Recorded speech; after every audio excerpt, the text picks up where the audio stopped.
আসসালামু আলাইকুম সুপ্রিয় নবম দশম শ্রেণীর শিক্ষার্থী বন্ধুরা, আজকে আমরা তোমাদের পরিমিতি অধ্যায় অর্থাৎ 16 অধ্যায় থেকে 16.3 আমরা 16.1 সবগুলো অঙ্ক শেষ করছি, 16.2 শেষ করছি।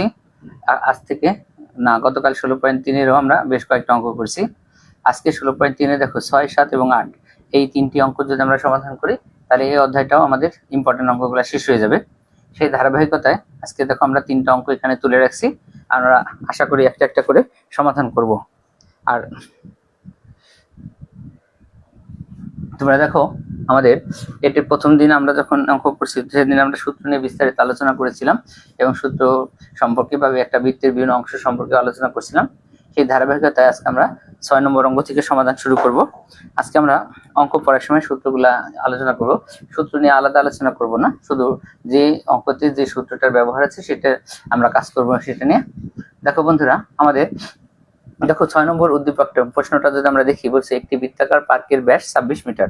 মনে করো আমাদের এরকম একটা বৃত্তাকার পার্ক আছে, লক্ষ্য করো এরকম একটা বৃত্তাকার পার্ক, এটা আমাদের বৃত্তাকার পার্ক।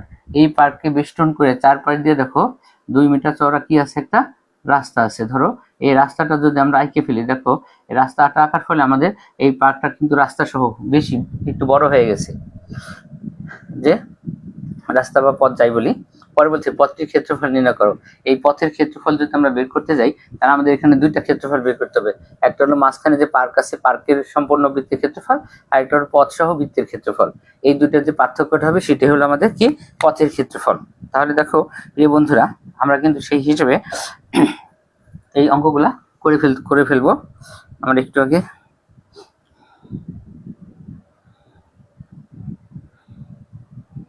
দেখো প্রিয় শিক্ষার্থী বন্ধুরা, আজকে আমরা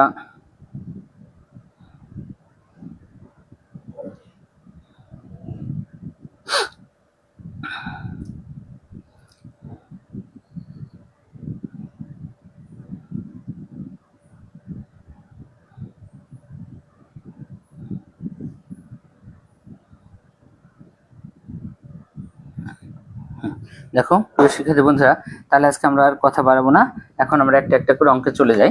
দেখো আমরা যে চিত্রটা বোঝার জন্য করলাম সেটাকে আমরা মুছে দিলাম। এখন দেখো আমরা যে কাজটা করব, 6 নম্বর অঙ্কটা এখান থেকে সমাধান শুরু করি। এখন দেখো আমাদের যে বৃত্তাকার পার্কের ব্যাস কিন্তু দেয়া আছে 26, ব্যাস থেকে আমরা ব্যাসার্ধ বের করবো, ব্যাসার্ধ থেকে ক্ষেত্রফলটা বের করে ফেলবো। তাহলে আমরা প্রথমে লিখবো দেওয়া আছে। দেখো প্রিয় শিক্ষার্থী বন্ধুরা, দেখো আমরা এটা এখানে কি লিখলাম, দেওয়া আছে বৃত্তাকার পার্কের ব্যাস। আমরা এই ভাষাটাই ব্যবহার করব বইয়ের সাথে মিলাইয়া, বৃত্তাকার পার্কের ব্যাস। দেখো বৃত্তাকার পার্কের ব্যাস আমাদের বলতেছে কত, 26 মিটার। দেখো প্রিয় বন্ধুরা, আমাদের এখানে বললো বৃত্তাকার পার্কের ব্যাস হলো 26 মিটার। আমরা ব্যাস থেকে ব্যাসার্ধ বের করবো, ব্যাসার্ধ থেকে ক্ষেত্রফল বের করে ফেলবো। এই যে অতএব ডট ডট দিলাম, বৃত্তাকার পার্কের আমরা ব্যাস থেকে কি বলছি, ব্যাসার্ধ বের করব। তাহলে দেখো বৃত্তের ব্যাসার্ধ আমরা ছোট হাতের 8 দিয়ে প্রকাশ করি, 26/2 মিটার সমান, এখানে লক্ষ্য করো আমাদের কত হইলো, 13 মিটার। অতএব এই যে বৃত্তাকার পার্কের আমরা এখন ক্ষেত্রফলটা যদি নির্ণয় করি, এটা আমরা তো জানি বৃত্তের ক্ষেত্রফলের সূত্রটা হইতেছিল পাই আর স্কয়ার। দেখো বন্ধুরা, আমরা বৃত্তের ক্ষেত্রফলের সূত্র কি জানি, পাই আর স্কয়ার। দেখো এখন পায়ের মানটা আমরা বসাই দিই 3.1416 গুণ আর স্কয়ার মানে হইতেছিল আমাদের কত, দেখো 13 স্কয়ার। যেহেতু বর্গ অঙ্ক, মিটারের অঙ্ক, আমরা ক্ষেত্রফল বর্গ মিটার লিখে দিলাম। তাহলে দেখো প্রিয় বন্ধুরা, আমরা এখান থেকে কিন্তু ক্ষেত্রফলটা বের করে ফেলতে পারবো। ক্যালকুলেশনটা করে ফেলি ক্যালকুলেটর দিয়ে। আমাদের এখানে আসলে 13 স্কয়ার, ঠিক আছে, এর সাথে আমাদের গুণ আছে হলো 3.1416, পায়ের মান 1416, তাহলে 530.9304। তাহলে আমাদের যে মানটা বেরোলো, দেখো আমাদের মানটা বেরোতেছে 530 দেখো বন্ধুরা কত হইতেছে, 530.9304 বর্গমিটার। এটা হলো আমাদের প্রথম অংশ, এটা হলো আমাদের কি প্রথম অংশের ক্ষেত্রফল, প্রথমে যে চিত্র আঁকছিলাম। এরপর আমাদের এর বাইরে দেখো 2 মিটার প্রশস্ত পথ আছে, অর্থাৎ পথ সহ ব্যাসার্ধ বের করবো, পথ সহ ক্ষেত্রফল বের করবো। যেহেতু আমাদের বাইরে 2 মিটার পথ আছে, তাই আমরা এখানে লিখতে পারি পথ সহ বৃত্তাকার পার্কের ব্যাসার্ধ, এটা আমরা বড় হাতের আর ধরলাম। দেখো আমাদের আগের ব্যাসার্ধ কত ছিল, আমাদের আগের ব্যাসার্ধ ছিল হলো কত 13, এর সাথে পথ আছে 2, এটা আমরা যোগ করে দিব, অর্থাৎ 13 প্লাস এর হলো 2, পাশে কি হবে মিটার। তাহলে দেখো 13 আর 2 কত হলো 15 মিটার। অতএব পথ সহ বৃত্তাকার পার্কের কি নির্ণয় করব আমরা, ক্ষেত্রফল। তাহলে দেখো বন্ধুরা এটার ক্ষেত্রফল আমরা দিলাম পাই আর বড় হাতের স্কয়ার। তাহলে দেখো বন্ধুরা 3.1416 গুণ এখানে হইতেছিল 15 স্কয়ার। তাহলে দেখো এই যে 15 তার সাথে স্কয়ার, এখানে যেহেতু ক্ষেত্রফল আমরা এখানে বর্গমিটার লিখে ফেলবো। দেখো প্রিয় বন্ধুরা আমাদের দেখো বলছি আমাদের দুইটা ক্ষেত্রফল, একটা আমরা বলছিলাম ভিতরের ক্ষেত্রফল যেটা আগে বের করছি, এরপরে পথ সহ বাইরের সম্পূর্ণ অংশের ক্ষেত্রফল সেটাও আমরা এখন বের করে ফেলবো। তাহলে আমাদের এখানে হইতেছিল 3.1416 গুণ হইতেছিল 15 স্কয়ার। তাহলে এটা গুণ করে হবে 706.86। তাহলে দেখো প্রিয় শিক্ষার্থী বন্ধুরা আমাদের এখানে হইতেছিল 706 দশমিক, এই যে 706 দশমিক কত 86 বর্গ মিটার। তাহলে দেখো আমরা কিন্তু দুইটা ক্ষেত্রফল অলরেডি পেয়ে গেছি। আমরা একটা পাইছিলাম, দেখো প্রথম যে অংশটার ক্ষেত্রফল পাইছি এটা হলো আমাদের শুধু ভিতরের পার্কের ক্ষেত্রফল, আর এইখানে যে ক্ষেত্রফলটা এখন পাইছি এটা হলো আমাদের কিসের ক্ষেত্রফল, দেখো তো এটা হলো আমাদের পথ সহ ক্ষেত্রফল।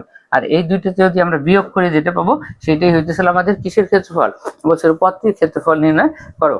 অর্থাৎ আমরা এখন যদি এটাকে বিয়োগ করে দিই তাহলে আমরা যে ক্ষেত্রফলটা পাবো সেটা হবে কিসের ক্ষেত্রফল, পার্কের পথটির ক্ষেত্রফল।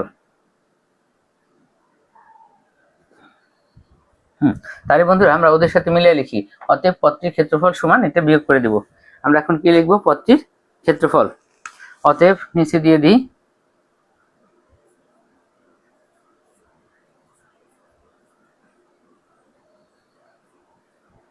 দেখো বন্ধুরা পথটির ক্ষেত্রফল আমরা এখন বিয়োগ করে দেব 706.86 মাইনাস 530.9304, এটাও বর্গ মিটার।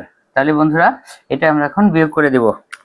এখন 706 দশমিক থেকে যদি আমরা আগেরটা বিয়োগ করে দিই 530 দশমিক কত 9304, 9304 অর্থাৎ 175.9296, এটা বিয়োগ করে দিতে হবে আমাদের 175.92 আর হলো 96 বর্গমিটার। তাহলে বন্ধুরা দেখো আমাদের পথটির ক্ষেত্রফল কিন্তু পেয়ে গেলাম।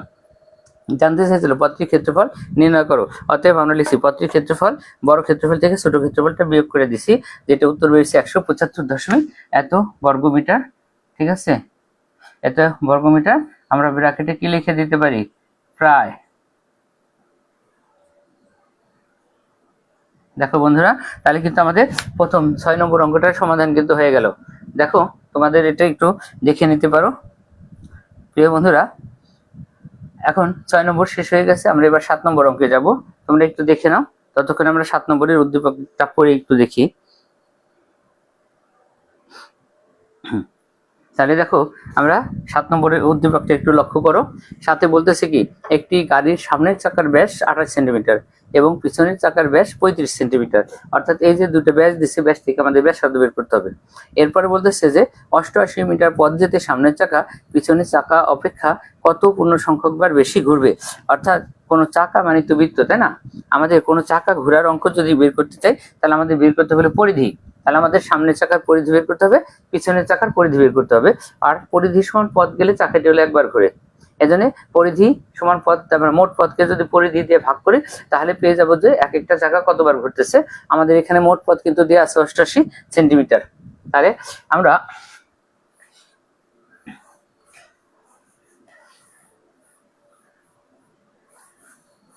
এটাকে মুছে ফেললাম।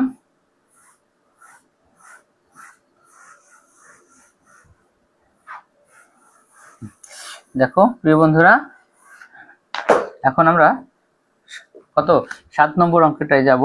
7 আমরা লিখলাম দেওয়া আছে একটি গাড়ির সামনের চাকার ব্যাস, তাই আমরা লিখব দেওয়া আছে গাড়ির সামনের চাকার ব্যাস 28 সেন্টিমিটার দেখো বন্ধুরা, আমাদের এখানে বলে দিছে গাড়ির সামনের চাকার ব্যাস কত, 28 সেন্টিমিটার। আমরা বলছি চাকা ঘোরার অঙ্ক করতে গেলে আগে হলো পরিধি বের করতে হবে। তাহলে চাকার ব্যাস দিয়ে আছে, ব্যাস থেকে ব্যাসার্ধ, ব্যাসার্ধ থেকে পরিধি আমরা বের করে ফেলবো।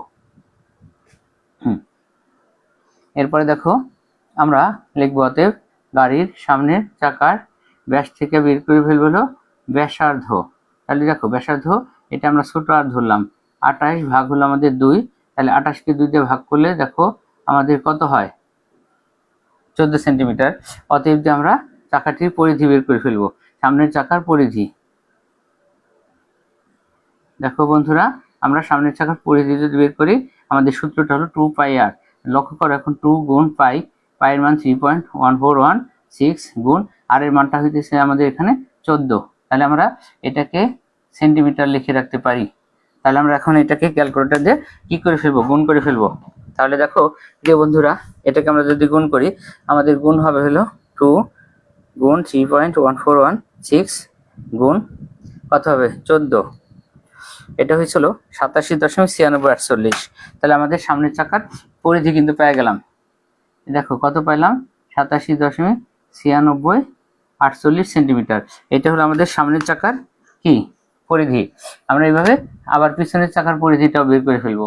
দেখো বন্ধুরা, আমরা এটা হলো শিখলাম কি সামনের চাকার পরিধি। এবার লিখবো আবার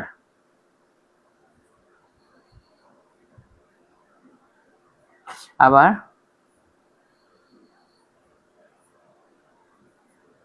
আবার গাড়ির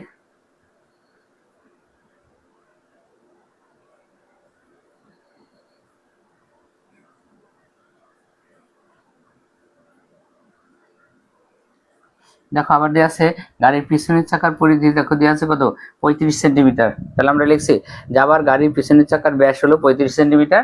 এখান থেকে আমরা গাড়ির পিছনের চাকার কি বের করব, ব্যাসার্ধ। এটি একটু বড়, এই জন্য আমরা এটিকে বড় আর ধরলাম। তাহলে দেখো 35 ভাগ দেব 2, তাহলে কত হইতেছে 17.5 সেন্টিমিটার। অতএব এখান থেকে আমরা গাড়ির পিছনের চাকার কি নির্ণয় করে ফেলবো, পরিধিও নির্ণয় করে দেবো এখান থেকে। তাহলে দেখো এখন পরিধির সূত্র কি, 2 পাই বড় হাতের আর, তাহলে আমরা এখানে দিলাম 2 গুণ পাই এর মান 3.1416 গুণ আর এর মানটা হইতেছিল এখানে কত 17.5 সেন্টিমিটার। তাহলে দেখো বন্ধুরা, আমরা এখানে এটাকে গুণ করে ফেলবো। তাহলে আমরা এই মানটাকে গুণ করে ফেলি।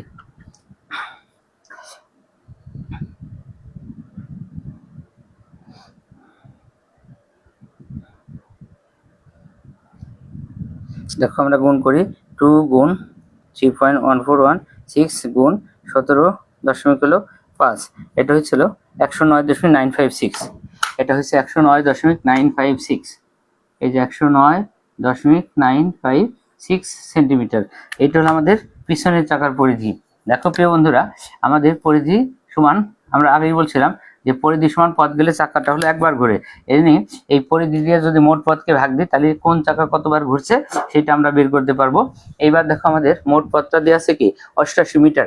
এখন দেখো আমাদের সব এই যে চাকার পরিধি সব সেন্টিমিটার আছে, পিছনের চাকা সামনের চাকা সব চাকার পরিধি সেন্টিমিটারে আছে, কিন্তু আমাদের এখানে মোট পথটা দেওয়া আছে কি 88 মিটার।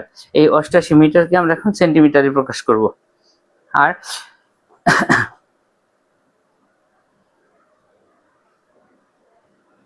তাহলে দেখো প্রিয় বন্ধুরা, আজকে আমরা এখন কি করব, এখন 88 মিটারকে সেন্টিমিটার বানাই দিব। দেখো আমরা লিখলাম এখন এই যে 88 মিটার সমান এই যে 88 গুণ 100, 100 দিয়ে ভাগ গুণ দেওয়ার সাথে সেটা কি হয়ে গেল 8800 সেন্টিমিটার হয়ে গেল। অর্থাৎ আমাদের এখন আর কোনো কিছু মিটারে নাই, সব সেন্টিমিটারে আছে। আমরা এখন এই সেন্টিমিটার নিয়ে কাজ করব। এবার আমি উপর থেকে মুছে ফেলবো। এবার আমরা লিখবো যে 88 মিটার পথ যেতে সামনের চাকাটি ঘুরে, এই 88কে প্রথম পরিধি দিয়ে ভাগ দিব। তাহলে দেখো আমরা উপরের টুকু মুছে ফেলি। দেখো প্রিয় শিক্ষার্থী বন্ধুরা, তোমরা একটু দয়া করে দেখে নাও, আমি এদের উপরের পরিধিটা রেখে বাকিটা মুছে দিলাম। এখন এখানে আমরা যেটা লিখবো, আমাদের দুইটা অংশ কাজ করতে বলছে। তাহলে আমরা প্রথমে লিখবো এই যে এই অতএব এইভাবে লিখবো 88 মিটার পথ যেতে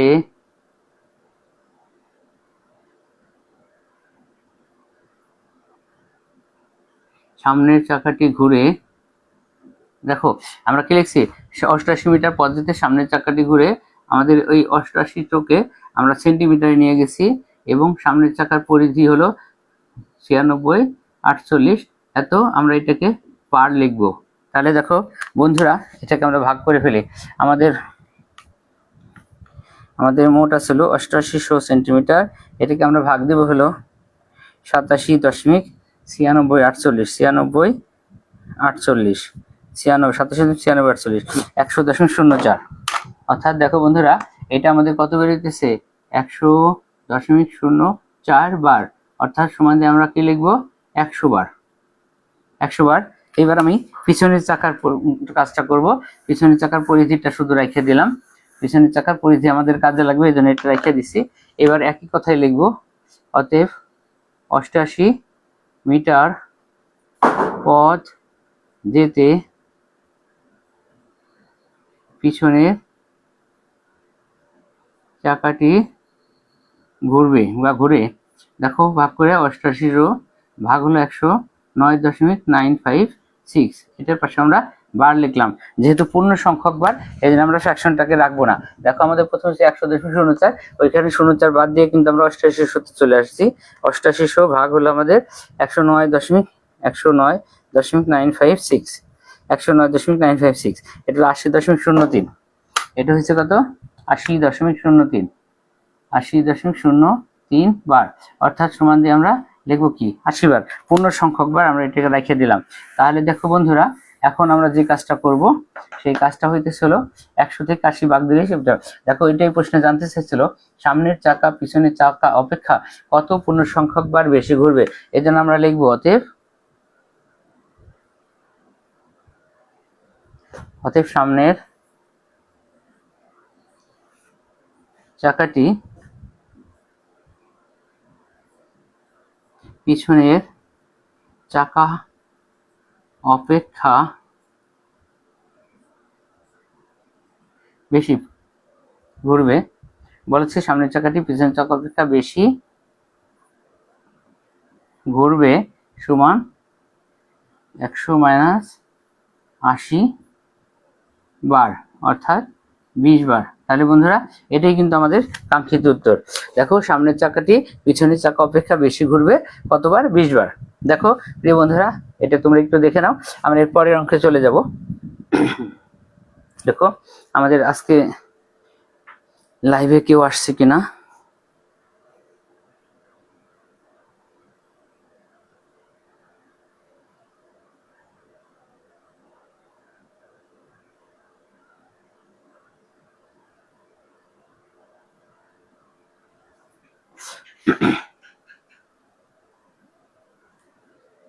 তাহলে দেখো প্রিয় শিক্ষার্থী বন্ধুরা, আমাদের দেখো প্রথম দ্বিতীয় 7 নম্বর অঙ্কটা কিন্তু সমাধান হয়ে গেল, যে সামনের চাকা পিছনের চাকা অপেক্ষা বেশি ঘুরবে কতবার। অর্থাৎ আমাদের এই প্যাসিভটা মাথায় রাখতে হবে, যে কোনো চাকা তার পরিধি সমান পথ গেলে একবার করে ঘুরে। এই জন্য মোট পথকে পরিধি দিয়ে যদি আমরা ভাগ দিতে পারি, তাহলে একটা চাকা কতবার ঘুরছে সেটা বের করতে পারবো। এই জন্য দেখো আমরা প্রথমে দুইটা চাকার পরিধি বের করছি, এবং মোট পথটা দেওয়া ছিল 88 মিটার। 88 মিটারকে আমরা সেন্টিমিটারে কনভার্ট করে নিয়েছি। এখন সেইভাবে দেখো বের করছি, মোট পথ 88 মিটার, 8800কে আমরা প্রথম চাকার পরিধি দিয়ে ভাগ দিয়েছি, প্রথম চাকা কয়বার ঘুরতে পাইছি, দ্বিতীয় চাকার পরিধি দিয়ে ভাগ করে দ্বিতীয় চাকার কয়বার ঘুরছে সেটা পাইছি, পরে কম বেশি যেটা সেটা মাইনাস করে বের করে ফেলছি। তাহলে প্রিয় বন্ধুরা, এটাও কিন্তু আমরা মুছে ফেলবো। তোমরা এবার শেষ অঙ্কটায় চলে যাও। দেখো আমাদের শেষ অঙ্কটা কি করতে বলা হয়েছে, আমাদের এখানে ভেরি ভেরি ইম্পর্টেন্ট অঙ্কটা হইতেছে 8 নম্বর অঙ্কটা। অর্থাৎ এই অঙ্কটাই তোমার সবচাইতে বেশি ইম্পর্টেন্ট এই বৃত্তের অধ্যায়ে। বৃত্তের অধ্যায়ে এই অঙ্কটা ঠিক ইম্পর্টেন্ট আর কোনো অঙ্ক নাই। আচ্ছা, তাহলে 8 নম্বর অঙ্কটা আমরা এখন করব, তোমরা একটু ভালো করে রপ্ত করে নিও। দেখো 8 নম্বর অঙ্কটা নাম্বারিং করলাম। এখন দেখো প্রশ্নে আমাদের কি বলতেছে, আমাদের প্রশ্নে বলতেছিল একটি বৃত্তের পরিধি 220, বৃত্তের পরিধির সূত্র 2πr, অর্থাৎ বৃত্তের পরিধি দেওয়া থাকলে আমরা এখান থেকে যে কোনো কাজ করতে পারি। দ্বিতীয় অংশে বলতেছে ওই বৃত্তে অন্তর্লিখিত বর্গক্ষেত্রের বাহুর দৈর্ঘ্য নির্ণয় করো। এখন এই বৃত্তের ভিতরে যদি আমরা একটা বর্গক্ষেত্রের বর্গক্ষেত্র আঁকি, তাহলে বাহুর দৈর্ঘ্য কেমন হবে। দেখো আমরা একটা কাজ করে নিই আগে এটাকে বোঝার জন্য। ধর আমরা এই একটা বৃত্ত আঁকলাম, আমাদের এই বৃত্তের ভিতরে বলা হয়েছে একটা বর্গক্ষেত্রের কথা। এই যে আমরা একটা বর্গক্ষেত্র আঁকলাম, এই বর্গক্ষেত্রের বাহুর দৈর্ঘ্য যে কোনো একটা বাহুর দৈর্ঘ্য আমাদের জানতে চাইছে। বর্গক্ষেত্রে এই বাহুর দৈর্ঘ্য জানতে গেলে আমাদের যে কাজটা করতে হবে, ধরো আমরা এই যে একটা কর্ণ আঁকলাম, আমাদের এই কর্ণ মানটা বের করতে হবে। দেখো আমরা এই যে মোটা করে দাগ দিচ্ছি, এটাকে যদি আমরা কর্ণ বলি, মানে বর্গ মনে করি, তাহলে এটার নাম কর্ণ। আর যদি বৃত্ত মনে করি, তাহলে এটার নাম হবে ব্যাস। অর্থাৎ আমরা বৃত্তের ক্ষেত্রে যদি ব্যাসের মান বের করতে পারি, তাকে আমরা বর্গক্ষেত্রে কর্ণে নিয়ে যেতে পারবো। আর বর্গক্ষেত্রে কর্ণ থেকে আমরা বাহুর দৈর্ঘ্য বের করে ফেলতে পারবো। খুব সহজ নিয়ম। এই জন্য আমরা চিত্র এঁকে অঙ্ক করবো না, চিত্রটা তোমাদের শুধু বোঝানোর জন্য আঁকলাম। অর্থাৎ এই যে গাঢ় করে দাগ দিচ্ছি, মনে রাখবে এটার নাম কি। এটা যদি বৃত্ত বলি, তাহলে এটার নাম হবে ব্যাস। আর যদি আমরা এটাকে বর্গ বা চতুর্ভুজ বলি, তাহলে হবে এটা কর্ণ। তাহলে সেই হিসেবে আমরা আগে যে মানগুলা দিয়ে আছে সেটা লিখি। আমরা শুরুতে লিখি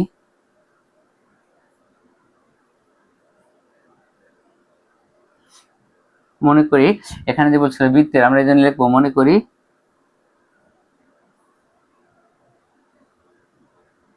বৃত্তের ব্যাসার্ধ সমান হলো আর। এটা যেহেতু মিটার অঙ্ক, আমরা পাশে মিটার লিখলাম। অতএব বৃত্তের ব্যাসার্ধ থেকে আমরা প্রথমে চলে যাব ব্যাসে। ব্যাস হইতেছিল 2 মিটার এবং আমাদের প্রশ্নে দেওয়া ছিল পরিধি।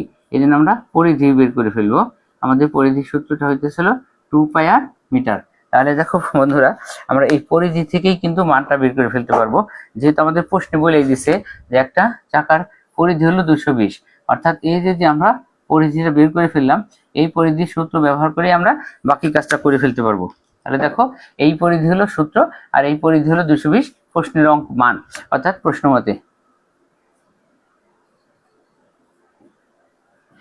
মতে দেখো আমরা এখানে 2πr সমান কত দেওয়া হয়েছে, 220। এখন লক্ষ্য করো, এখান থেকে আমরা 2r এর মান বের করব। অর্থাৎ আমরা একবারে ব্যাসের মানটা বের করে ফেলবো। তাহলে আমাদের এখানে যাবে 220, আর শুধু যাবে পাই নিচে। পায়ের মান হলো 3.1416। অর্থাৎ এই যে 2r এর মান আমরা একবারে বের করে ফেলবো। তাহলে দেখো প্রিয় বন্ধুরা, আমরা যদি একবারে 2r এর মান বের করি, তাহলে কিন্তু আমাদের অঙ্ক ঝামেলা কমে যায়। 2r দ্বারা বোঝাইতেছে কি ব্যাস। অর্থাৎ এই যে 220 একে আমরা ভাগ দিব হলো 3.1416 দিয়া, এটা হচ্ছে 70.02। তাহলে আমাদের কত হবে, 70.02। লক্ষ্য করো বন্ধুরা, এটা হলো তো আমাদের কি ব্যাস। অর্থাৎ এটা কি আমাদের বৃত্তের কি, দেখো লেখা ছিল ব্যাস। আমরা একটু চিত্রকে দেখাইছিলাম বৃত্তের ব্যাস যেটা, সেটাই হচ্ছে বর্গক্ষেত্রের কর্ণের দৈর্ঘ্য। এটা আমরা এখানে লিখবো। এখানে একটা শর্ত লিখে দিব, যেহেতু বৃত্তের ব্যাস এবং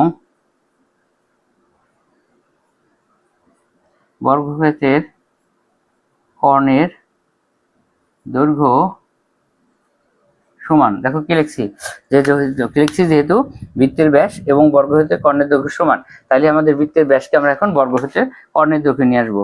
অতএব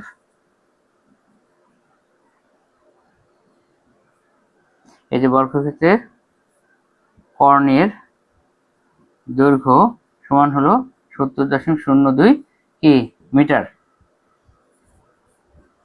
ধরি দেখো বর্গক্ষেত্রের বাহুর দৈর্ঘ্য, বর্গক্ষেত্রের বাহুর দৈর্ঘ্য আমরা এ ধরে থাকি। অতএব বর্গক্ষেত্রের, এখন আমরা কি লিখবো, বর্গক্ষেত্রের কর্ণের দৈর্ঘ্য। বর্গক্ষেত্রের কর্ণের দৈর্ঘ্য, এটা সূত্র হলো √2a মিটার। তাই প্রশ্ন মতে দেখো এই যে √2a সমান হইতেছিল 70.02। অতএব এ সমান, এই মানটা আমরা একবারই বের করে দিতে পারি। আমাদের দেখো মানটা বেরিয়েছিল 70.02। এটাকে আমরা ভাগ দিতে পারি √2 দিয়ে। √2 দিয়ে যদি ভাগ করি, তাহলে মান 49.51 বা 52, 49.51 অথবা 52। এই যে 49.51 মিটার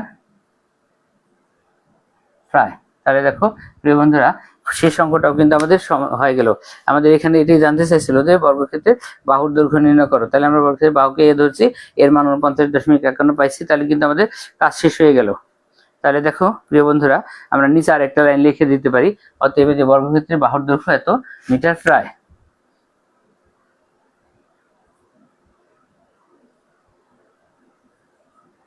বাচ্চা বর্গক্ষেত্রের বাহুর দৈর্ঘ্য 49.51 মিটার ব্র্যাকেটে প্রায়। তাহলে দেখো প্রিয় শিক্ষার্থী বন্ধুরা, আমাদের আজকের অনুশীলনীতে যে 3টা অঙ্ক আমরা বলছিলাম সেই 3টা অঙ্ক কিন্তু একটা একটা করে সমাধান করা হয়ে গেছে।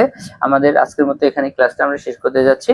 আগামী দিন হয়তো এই 16.3 এর অঙ্ক আমরা থাকবো না, 16.4 এর অঙ্ক চলে যাব। এখানে উদাহরণে যে 2-3টা অঙ্ক আছে তোমরা বাসায় প্র্যাকটিস করবা, করে নিতে পারবা। এখানে 16.3 আমাদের আর প্রয়োজনীয় অঙ্ক তেমন নাই, এই জন্য আমরা এখানে থাকবো না। আগামী দিন আমরা 16.4 চলে যাব, যেখানে আমাদের আয়তাকার বা ঘনবস্তু, তারপরে ঘনক এবং বেলুন বা সিলিন্ডারের অঙ্ক আছে 3 ধরনের। ওইখানে আমরা প্রথম দিন সূত্র নিয়ে আলোচনা করব, তারপরে ধারাবাহিকভাবে মানে নাম্বার বাই নাম্বার অঙ্কগুলা সমাধান করবার চেষ্টা করব। সেই পর্যন্ত তোমরা সকলে ভালো থাকো, সুস্থ থাকো। আল্লাহ হাফেজ।